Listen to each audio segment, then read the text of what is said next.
right, welcome back, everybody. I am super excited to introduce the first guest ever on the COBB We Trust podcast, former Commissioner Jerica Richardson. Welcome. Hello, glad to be here. And before we get started on all like the political talk, I just wanted to say thank you for coming, number one, because Jerica's a new mom, and having 3 kids myself, being a new mom is not easy. How has it been for you? Absolutely amazing. Absolutely amazing. Are you sleeping? Yes, I am. That's awesome. I'm jealous. I know, and so I'm trying to like head how I say it, because one, that can change at any time. You know, sleep regression is a real thing. Oh, yes. But so far, she's like a tease, because she makes you think, oh, I think I could do this. I think I got the hang of this. Just so right. I know. No, I hope it goes great. I know people will be like, just wait, you suck. But you know, yeah. I mean, I chop it up to saying there's so much dopamine and oxytocin floating around that, like, when she's crying, I'm like, oh. So I'm pretty sure it's a combination of all this. Well, I'm glad to hear that it's going well. I hope it continues to go well. And I'll just say this. I'm not going to ask you about it, but I'll just say this. Breastfeeding is not easy. Okay? Mm-hmm. It is not easy. Let's jump right in. Sure. Let's do it. You were the former District 2 Commissioner. Gosh. You were drawn out of your seat. Saga. That was some bullshit. It's a whole saga. And I'm not going to go over all that, but I wanted to ask you, and I'm just going to be really honest here. You know, it's hard to be a Black woman these days. And I don't know what that's like, but I could imagine, having heard from so many people, it just feels like you continue to get beat down while you're always, as a demographic group, holding the standard and pushing. And what does it feel like to be treated with such disrespect? And I can certainly appreciate the framing on that question, because there's a whole lot, like you said, that went into it. And some of it, there are certainly some racial components to it, just if you know the whole story and you know some of the conversations that occurred. In reality, it's always about power. Even the racial conversations are about power and who has it and who has access to things. And so when you think about it from like a 50,000 level view, keeping that perspective on the dynamics, it's just recognizing the role that you're playing, and that when you're a Democrat or a female or a Black woman or a Black man or a person of any kind of color, any group that has been ostracized at some point in history, you have to recognize that at that unique point in time, you're holding power, and there may be people that are not happy about it. And that gives you a couple of options. One of those options is to use that power to exert control on other groups. It can be to use that power to lift other people. It can be to cede that power or squander it. And we all have that opportunity. We all have those decisions to make when we are put in those positions. And so when I'm confronted with people that are yelling at me or calling me a name or distributing disinformation, I have to reflect on, it's not about Jerica, but it's about that moment in time and the power that I'm holding at that given point in time. And I have those choices. And so throughout my time, and hopefully it was demonstrated, my choice was to walk in that power, to empower as many people as possible, to share that power, and to not squander it, not to waste the opportunity. Because whether it was because of chipping away at checks and balances to get me out, because that's how I see it, or if there were just racial attitudes towards it or so many different pieces, it doesn't matter. I had authority, I had power, I had access to influence during that duration. And whether my time was going to end naturally or my time was going to end through some other group trying to push me out, I'm going to take advantage of every single moment I've got to do everything that I can. And I think that it's commendable, you know, to keep your composure. And I think that's one of the reasons why I don't think I could ever run for actually elected position, because I would just kind of go off on people when I need to or when I felt like it. But it's the hypocrisy of the GOP. There's so much hypocrisy. It's amazing how they don't choke on it. And the reason why is because they're always about local power. Big government can't come over and take it. And here we have the Cobb delegation that by tradition, would submit maps to the state legislature. And yes, the state legislature has the final say, but the tradition was the delegation gets to draw their own maps. It wasn't in law, I get that, but not everything is in law. There's norms and decorum. And when it's Republicans in power, no problem, right? No problem. But here we are, Democrats are in power, and the delegation gets together and does these maps. And, that's the part that it just does not sit with me. And how do you deal with that hypocrisy all the time? Like, at what point do we say, this is enough, this is bullshit?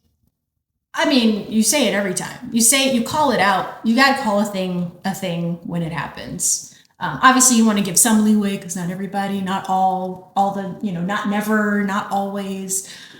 But you have to call a thing a thing. What we're seeing at every single level of government is a real attack on our democracy. And that's what it is. It's taking away power from what was envisioned for this country to be sustainable. And if you remove all those checks and balances, if you remove the people's ability to influence, and honestly, if you remove shame, because that's something that's missing right now. I mean, that is a little bit of my concern with one heavy appreciation with how much involvement our community has had in fighting back on different policies, reaching out to their representatives, and making a stand and calling things out and trying to dispel disinformation when it hits the airwaves. The concern is that those that are in power right now, that's not convincing.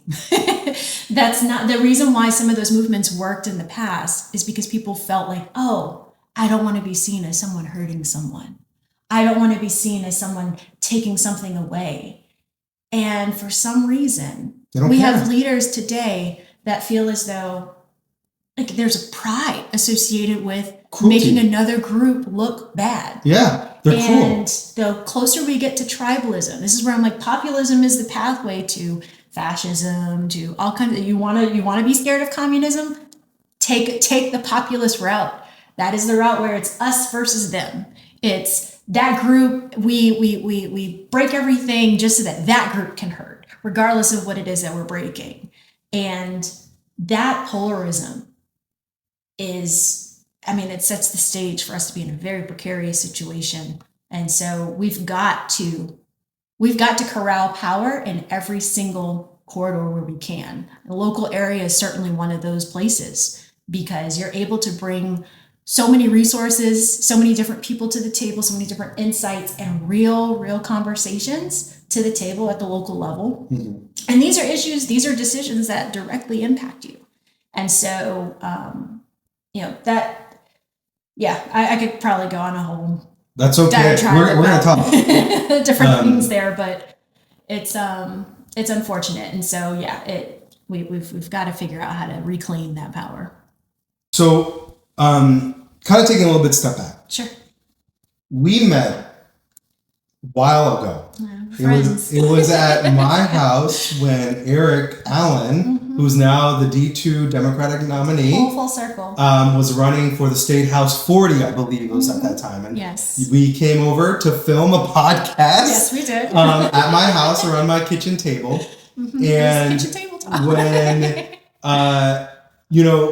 you got elected as district commissioner, and you put out the whole thing for the community involved. And I didn't do my part, to be honest. I wasn't going to call you out. No, it's okay. I'll call myself out. I just didn't think it just didn't meet the bar for me at that time. Be like, I don't know what I'm doing. And I think a lot of people might feel that way about how do I get involved or what do I do? And so can you talk to me a little bit about What does the D2 commissioner do?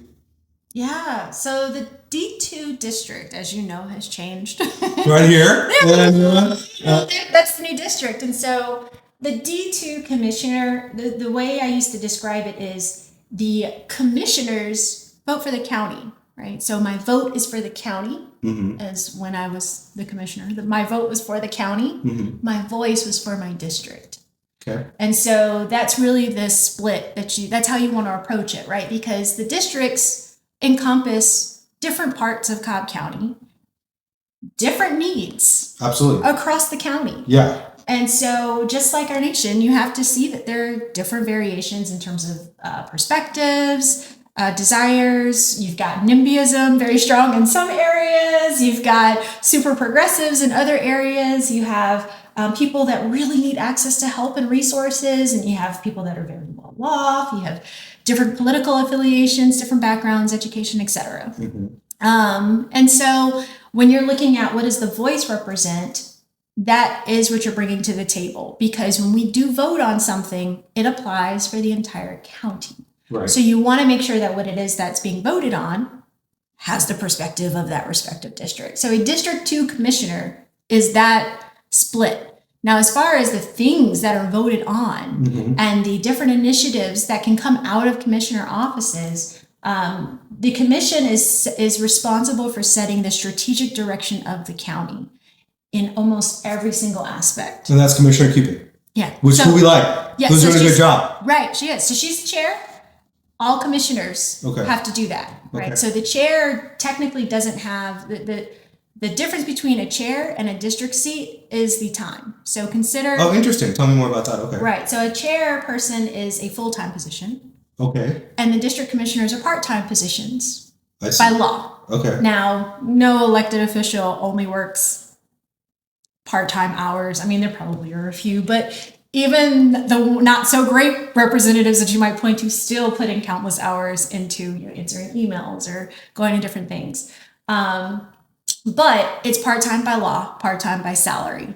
Full-time is the chair. And so they can't necessarily hold other jobs while they're serving in that capacity. Okay. They also chair the meetings and they appoint the vice chair. And so the vice chair chairs the meeting in the case that the chair is no longer present. I actually served as vice chair for 2 years when I was on the commission. And that's really the difference from a legal perspective. As far as the votes, everyone has equal vote. The chairperson can be a tiebreaker, but it's not their formal role. It's just the fact that there are 5 members on the board, so anybody technically can be a tiebreaker, given that there's a split vote. Okay. So the Board of Commissioners is a body that manages the strategic direction for the county. And that's 800,000 people. 800,000 people. Cobb County is one of the largest counties, certainly in the metro area and definitely in the state. And so you can imagine whenever the commissioners go to the conferences related to commissioners, we're like the celebrities in the conference because we have so many different key constituencies that we represent in terms of number and in terms of diversity. And so Cobb there's such a wealth of resources and relationships. I mean, we've got one of the biggest economic generators here at the Battery area. Do you know that makes the list, the top 5 list for like tourism? It's on the same list with Disney. So I mean, and I live walking distance from it. It's fantastic. It's but that's Cobb. And so there's so much to be proud of. We have so many different awards that we win every single year, not just our county, not just our leadership, but also everyone the 5,000 employees that work for the county. They're incredible. And 5,000. Yeah, they're incredible and they win accolades all across the nation. And so we have so much to be proud of. So much to be proud of. Again, Board of Commissioners set the strategic direction for what that all looks like. So when you think of policies, when you think of special initiatives, those all come out of that board position. The different departments, I believe it's like 34. I think it's 34 different departments that fall underneath the county. And I usually like to just rattle off a list, your power, your water, your air, your soil, not your trash, not your trash. I want to be specific Oh, about really? That was a whole controversial thing. Sanitation is not part of the county? Sanitation technically can be a part of the county. It is not a part of our county from a waste management perspective, although we do have some waste management components, but we don't handle your trash. Trash is a privatized industry, so it's just like picking where you want to bank at. You get to pick. It is your choice on who services your trash. Okay. We give them a business license, but that's about the limitation of it. We don't manage or. Oh, see, I never knew that. I mean, I know that I have to, hire a trash company, but Yeah. okay. Yeah. Did not know that. Some cities do it, and you'll see that added on as a cost if a city does regulate that, but we do not. And there was a conversation a couple of years ago because we had such an issue with monopolies of trash providers, trash management, like waste management, providers. Yes, waste management was. I won't. Well, I said it, not her. I got in trouble, and people were looking for us to solve it, but we didn't have a stick or a carrot. And so okay. It's like asking us to rein in Google. Can't do it. How? Not within your purview. Right, not within our purview. So there was a conversation to see if it should be brought in. But yes, so economic development falls under there. Okay. Zoning, people mostly think about zoning when it comes to commissioners. I will say that took up about 5% of my actual work output as a commissioner. So think about the volume of things that come through. Zoning we're known for. It's one meeting that happens per month, and we're doing the regular business of how that runs. So much. Answer questions. No, that the roads. There's a lot. There's just a lot. Yes. And we make all those decisions. When I chaired I helped moderate the debate. I hope that was received well. I had a good time doing it, and I think it was a great debate. I think we had two great candidates. Mm-hmm. The fact that one person lost wasn't a failure on anybody's part. It just reflected the reality of the situation. I thought Dr. Howard ran a great campaign. I think Eric Allen ran a great campaign. I'm really proud of the both of them, to be quite honest. And I wonder, what piece of advice would you give them, having been in that role before, of how, actually, just what piece of advice would you give them? Yeah, so the thing about both Eric and Jaha is they're, we're all very different in terms of how we approach things. Mm-hmm. And you want to make sure that you're bringing that element of yourself to the office. Mm-hmm. As far as advice, it would be, it's such a weird time in for my duration. But what worked for me was finding ways to really make sure that there were processes in place so that work could be handled, mm-hmm. and that constituent services were really making sure that you prioritize what you're prioritizing and setting that level of expectation with your constituents. Can you give me an example? So for our office, for instance, what was a priority for me were strategic initiatives, because I felt confident that our departments were incredibly talented, knowledgeable, etc. So I wasn't looking to duplicate their jobs. Okay. If that makes sense. Makes sense. That may not be everybody's. Hey, listen, I'll tell you if it doesn't make sense to me. Yeah, but why, if you have great departments, why? These are individuals, look at what's happening with federal workers, right? These are individuals that are career workers. They mm-hmm. go to school, they study this, they've learned these things over time, they invest in their education. They could go work in the private sector for some of them 2, 3, 4 times more than what they're making at the county. And here we have these valuable award-winning individuals mm-hmm. that work for our county. So my priority was not so much figuring out how to fix them, because I thought they were great. My priority was saying, how can I collaborate with them to make strategic initiatives happen in this county?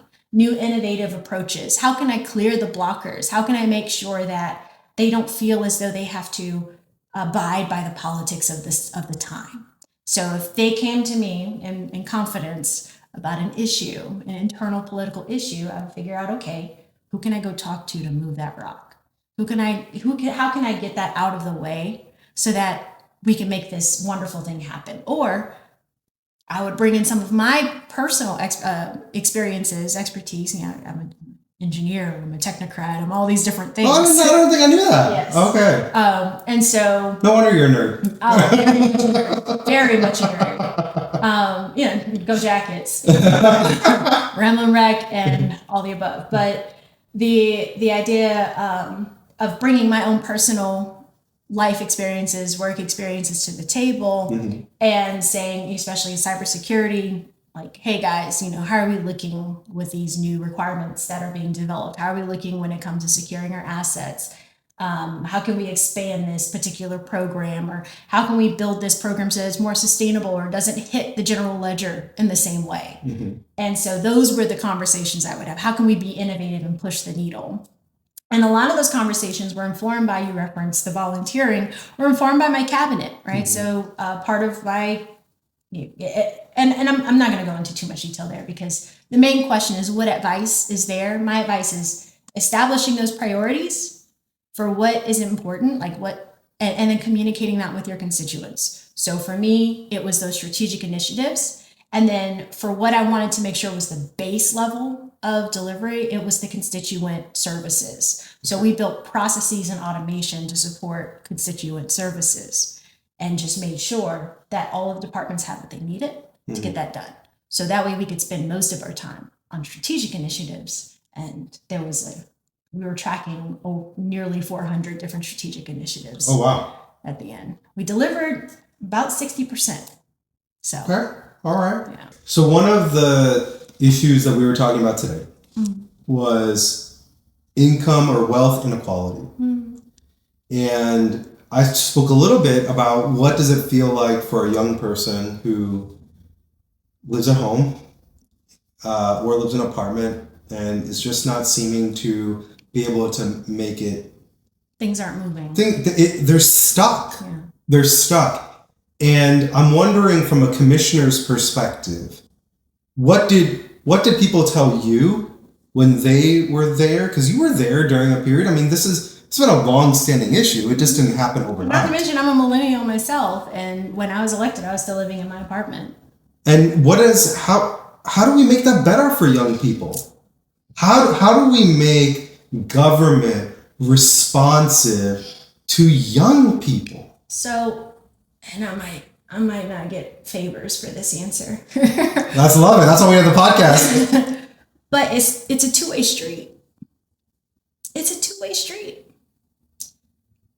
If you want a system to be responsive to you, but you don't know what the system is, it's not going to respond to you like anything else. I know in my office, I put in, because we get our salary, but I basically reinvested my salary back into the community. That's what it cost for me to put up all of the firewalls and set up the systems and whatever special programs I was doing. I put that money back into it. And you can imagine I put quite a bit of money into trying to pull the youth in, right? How do we make sure that voice is there? How do we make sure that and we got very creative. And for our office, I mean, we were very innovative. Like, it was, wow, look at all these young people. We had nearly a little bit over 100 different interns come through our office during my time. Okay. And all of them have continued to do wonderful things, and it's amazing. But even that effort and all of that extra effort, it was still less than a 1% response rate. And that was me pushing, trying, even putting young individuals into the seats of power. Here, you get to make the decisions. And it was such a foreign concept. It was like, oh, I didn't know elected officials responded. No, we do. And here's some power. What do you want to do with it? I wasn't expecting that. Now it's for the ones that responded. So for the youth, that protesting is important. All those things are important. Because I even did a talk at Emory on this one. But you've got to build a relationship. You've got, just like people. That's like meeting someone and then going to them and you're like, oh yeah, that's my best friend. It's like, did you build a relationship? Can you really call that person your best friend? And so when you're looking at true representation, It's a two-way street. And you have to know what the levers are if you're going to influence it. So let me play devil's advocate here. Sure. And it's not an easy system to understand. Not that I disagree with what you're saying, because obviously it's true. But from the youth perspective, it doesn't seem like things change even if I get involved. And I get that nothing's going to change if you don't get involved, okay? But I guess from your perspective, how do you address that? Like it's almost like a malaise. And what I'm getting at is that it's not all of it, but I would say about 50% of it is a self-fulfilling prophecy. The other 50% is, yes, you have bad actors who just don't care. They have their constituency that they know is going to vote them in, and that's who they're focused on. But I will say, as a young person myself, it's a long story. I got into politics when the Twin Towers fell around then, so I was about 12. And I really got into politics after Katrina, when the family relocated here. And I didn't know that either. Mm-hmm. Oh, okay. I didn't know anybody really, and here's the thing: is I was trying to break into the music industry, and you're a singer too? Yeah. I didn't know that. That'll make you blush. R&B, hip hop, opera. Oh. So, when I was so by day I was doing the engineering thing, and at night I actually sang at Apache before they closed that down. It was great, but just meeting all kinds of people because I was really trying to break in. It's Atlanta. I'm like, this is the mecca for Black people, right? We can make it happen. City, yeah, that's right. We can make it happen. That's a whole other thing I can go into, the Olympics and the conversation we had to come up here in the first place. But because I'm a weather nerd, a deep weather nerd. So, yeah. But that, again, all separate. But that's what I was trying to do. Met a whole bunch of people in politics. Why? Because a lot of Atlanta politicians are entertainment attorneys. So, yeah. So that's new. If you notice that.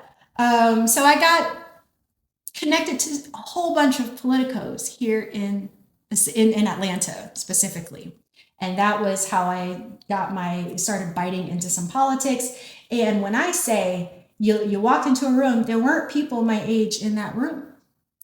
And I had a monopoly on giving advice. So some of those presentations you saw, the Beltline and stuff, those were from my keyboard. No shit. Oh, fantastic. Look at this. We're dropping bombs here on this podcast. That is a real interesting piece of information. The conversations about the battery and some of the stuff that went down with that, I was working on a business at that time, and so got mixed up in that piece. This was before Cobb. This is when they were trying to expand the Georgia State property, and the watershed issue started coming up, and the people were protesting about it. That was a whole thing. But yeah, no, I mean, just my point is that's why I say 50% of it is self-fulfilling. The other bit, just push, just do it. And yeah, I think, not to interrupt you, but this country was founded on 20 and 30-year-olds starting a revolution. Like young people are the difference makers so many times, and it feels like they just don't believe it. Right. And that's why I say, I'm not saying it's 100% the youth fault. It's not. No, right. All. Right. It's just, you can't claim that it's not working until you do it. Right. That's fair. So one of the things, just to kind of change track a little bit, I heard during the debate, and Jaha put it, and he said that, in the county, we make sure our food doesn't touch. I think the words that he used. And he was referring specifically toward Cobb County Commission and the school board. Yeah. Both have billion-dollar budgets. They have a bigger budget. Much bigger. They are comprised or taken over of Republicans because they're really good at drawing maps. even though we had great candidates in terms of Laura And those went Judge through the and courts Andrew too. Cole. Why is it the way it is? The separation. So that's a relationship thing. Again, a lot of politics boils down to relationships, because people like to, what's the word? When you take away an identity. This is that The pregnancy brain? yeah, Post-pregnancy brain? postpartum brain. When you take away identity. Dehumanize. Okay. Yeah. People like to dehumanize our systems, our government, etc. But there's a person in that seat. Right. A literal person with insecurities, with fears, with desires, aspirations, with hurts, with vendettas. It is a person. And that's true for anything. And so the more you understand that these systems are just systems of people, the greater your capacity is to influence it. And so when it came to the school board, and part of what I ran on was to figure out how we could collaborate better. So we started some of that work, especially I'd done, Jihad put me on the F&T committee when he was on the school board. What is F&T for people who don't know? Facility and technology. So this is the SPLOS dollars and the SPLOS notebook, and we SPLOS is special purpose local option sales tax. Correct. Okay. So when you're paying that sales tax, it's not the whole sales tax that goes to the county, but for the schools, 1% of it goes to the county. The other 1% of it goes to 1% goes to the schools, 1% goes to the county. And that makes up a huge capital fund. And when I say a capital fund, that means things that deteriorate over time, right? So you're building a building, you're investing in technology, something massive, something that takes a huge amount of capital resources. That dollar goes into capital. You can't spend it on operations. You can't spend it on the personnel to work that building, for instance. But that aside, when I saw that there was a disconnect between the two. So, and the example I usually give was with regards to density and zoning. They showed us a schedule by which they felt the schools would become overcrowded, and the actuals versus the projections. And so when it came down to the actuals, it was the schools that were located in the southern part of the county. They were like, they always outcompete over. They're always underprojected. Like we project a certain amount, and then the enrollment is higher than that. And I was like, well, you know, are we looking at certain trends, and are we, from an investment standpoint, how are we divvying up those dollars? And in this particular exchange, the individual told me, he was like, well, people in apartments don't have kids. And I'm like, oh, that's an apartment kid. What do you mean they don't have kids? What are you talking about? I said, okay, I can appreciate that you're giving me that statistic. Is that statistic done countywide, or is that based on zip code or any other type of breakdown? He's like, it's a countywide statistic. I was like, well, yeah, of course. If you look at the whole county and scale out. I actually have that map, actually. But okay, if you look at the whole county, then it might make sense that people that live in apartments, they tend to be younger, tend to not necessarily have families, and so on. But if you were to look at a localized demographic or a localized zip code area, I'm pretty sure that statistic would be different. Yeah. And that's probably why your projections are off consistently when you have an area that has an overabundance of apartments, or an abundance of apartments, not overabundance. And so, of course, that's how you're going to get that statistic. So you're going to constantly undervalue. So essentially what I hear you saying is some people will look at some data and make assumptions based on that data, which have real world ramifications for the people that are living there, without really understanding the weaknesses of the data that they're making decisions upon. You got it. That's exactly it. And so as a data analyst, I was like, oh yeah, let's dig in. Horrible, but let's dig in, because there's obviously a room for improvement. And I'm just using it as an example. So when they're doing the zoning assessments, that type of insight is really important, If you're going to say, we recommend it coming here, we recommend moving to school here, we recommend an investment coming here, we don't recommend these apartments going there, we do recommend these houses, this new neighborhood, whatever it is, that information is important for that decision. And so other examples of where you have cross-pollination is in stormwater management. You've got people who live here, maybe their house gets flooded because it's next to a school. Yeah, and then they call the county and they're like, fix it. And we're like, we don't own that land. Well, that's funny you say that. My cousin who lives behind Sprayberry High School is experiencing that very same thing. And they've had to hire a lawyer. Exactly. To get through this. Exactly.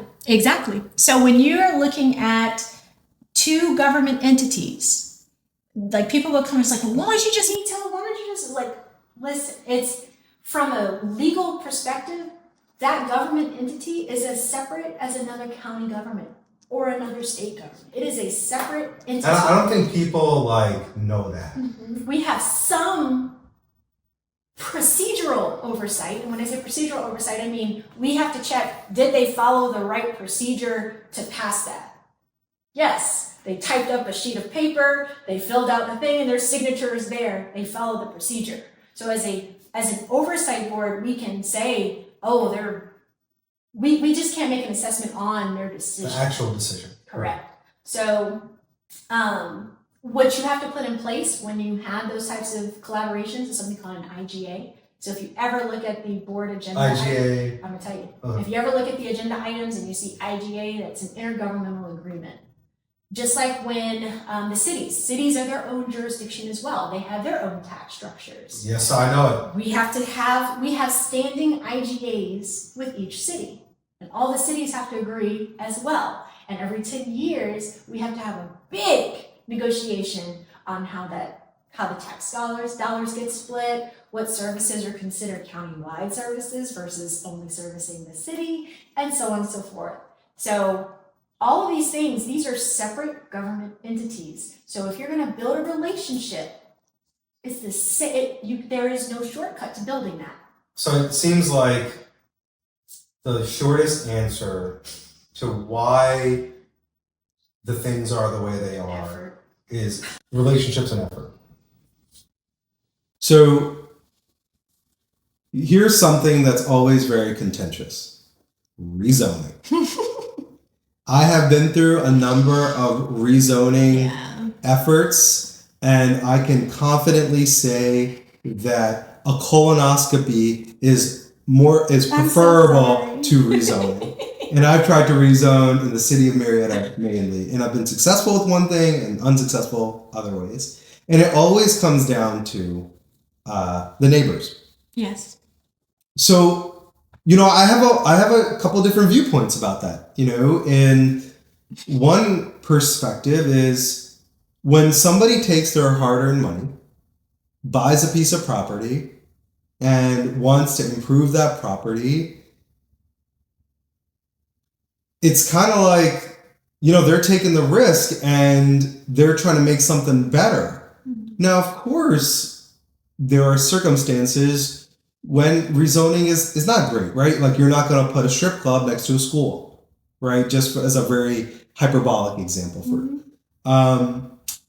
But there are so many times where rezoning in terms of building apartments or building something that the neighbors just don't want, because what is the usual complaint? Traffic is like one of the, 1, 2, 3, 4, 5, 6, 7, 8, 9, 10, traffic, right. Noise, sometimes pollution. And that's not to say those aren't valid concerns, right? They are valid concerns. And if you lived around there and you bought there for a certain reason, I can understand that. And at the same time, if you say no to everything, you never get progress. Mm-hmm. Where's the balance? How do you figure out that balance, right? Because if the neighbors almost invariably never want anything. And if it was their way, you'd never build anything. Right. But that doesn't create jobs. Like, how does this work? So my process, I had to create a process around. Right. Things that bother me, right?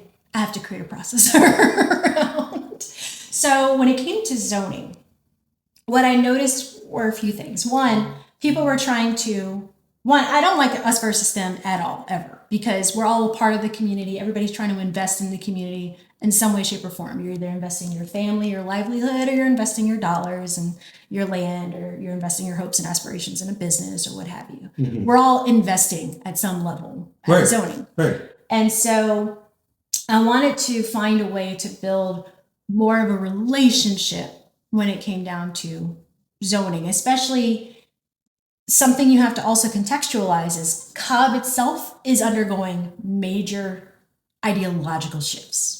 Okay, at every in every way that you look at that. And so we're going to be at a time where things are more contentious, period, full stop. Anyway, just off of the basis of the changes. So you're saying that just because we're experiencing these shifts, baseline, it's going to be contentious. There's going to be, right. Okay. So I'm noticing that. I'm noticing that people are coming us versus them.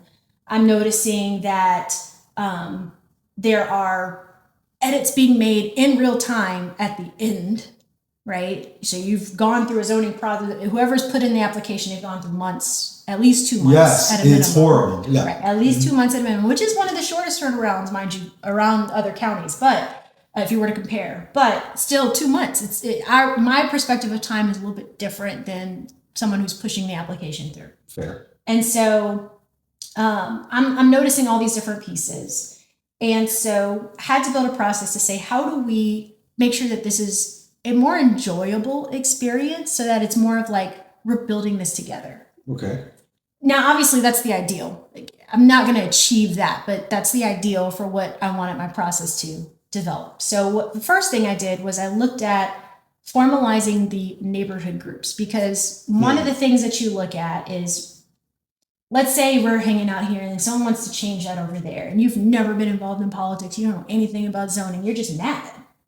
And so you become easily swayed because it's like any information becomes, that must be what they're doing. That must be how it's done, because you don't have any kind of knowledge to help you understand what's happening across the street. Mm-hmm. And so you're going to show up angry no matter what. Oh, yeah. They come out with pitchforks. Right. So formalizing the neighborhood groups meant I could prepare them to understand any information that might be coming, and that they would have their own processes in place. So some of these groups, some of the civic associations are super formalized. They have great people in there.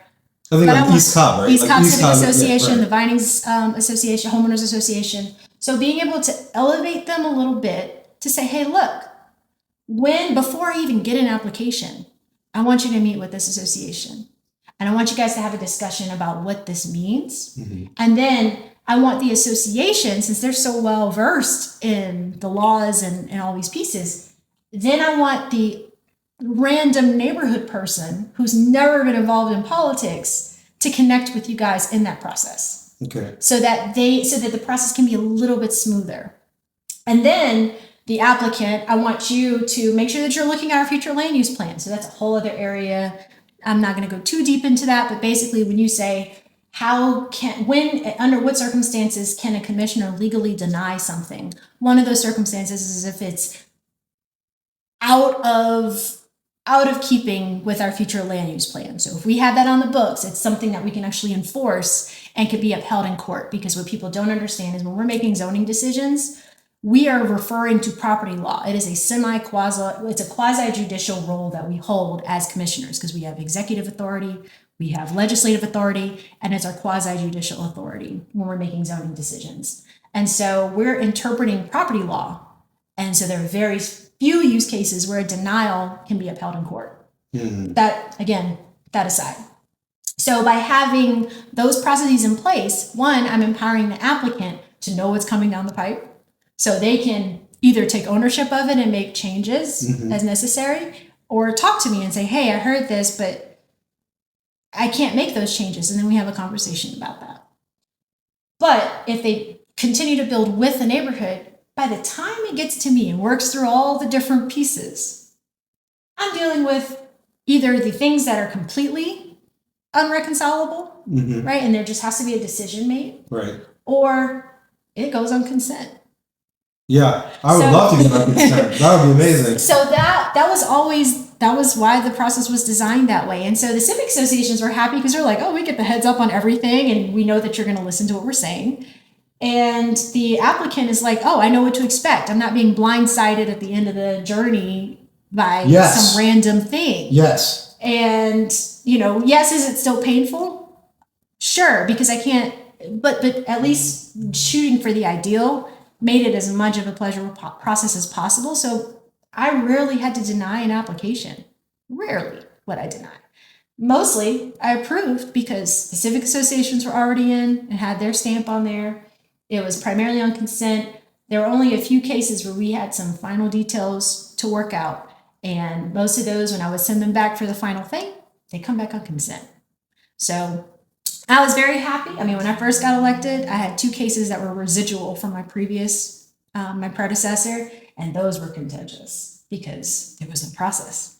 But once that true process was in place, and I had an exceptional planning commissioner, just well educated and well versed in urban planning, comes from Was came that from New York. That was David Anderson. David Anderson? Okay. Well versed and always got great feedback about him from applicants and from the community because he was very even-handed, very knowledgeable. He knew so much more than I did about zoning. But like I said, by the time he came to me, I'm for the most part reading off of a script of all the work that the community had already put in. Huh. So that's what it's like to rezone in Cobb County as opposed to the city of Maryland. Everybody's different. Yeah. And mine was Jerica's process. Yeah. Okay. So final topic for today. And you knew it was coming. But you were former Commissioner Richardson. I don't see you ending your political career anytime soon.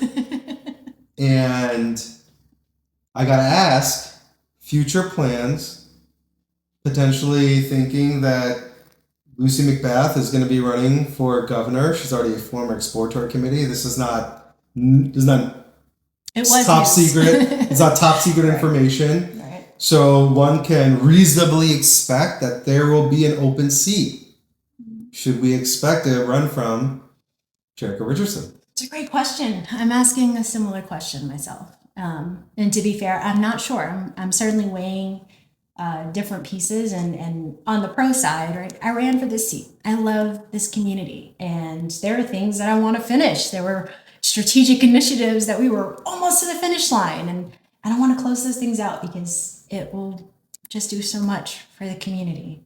I want to bring more people into leadership because that is a very fulfilling thing to do when you see, you know, an intern come through and then they go run for office or they, you know, go to Harvard Law School or whatever it is. It's great to see that and build that.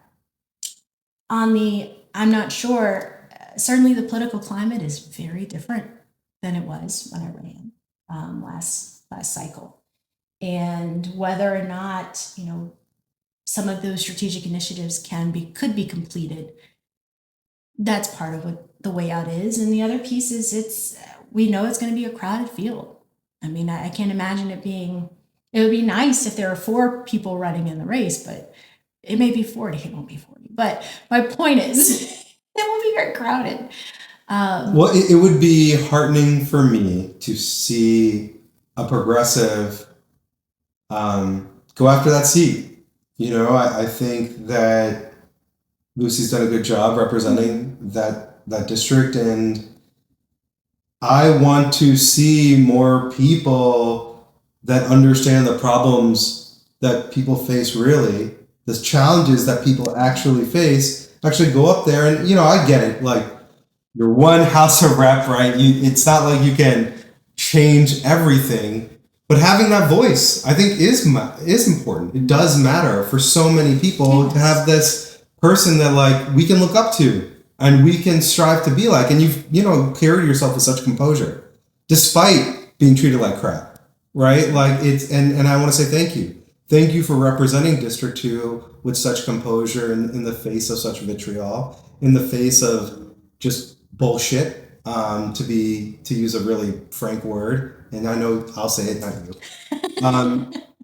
But I think that I hope that you would seriously consider it and know that we're building this mechanism here in Cobb County to support candidates in the future.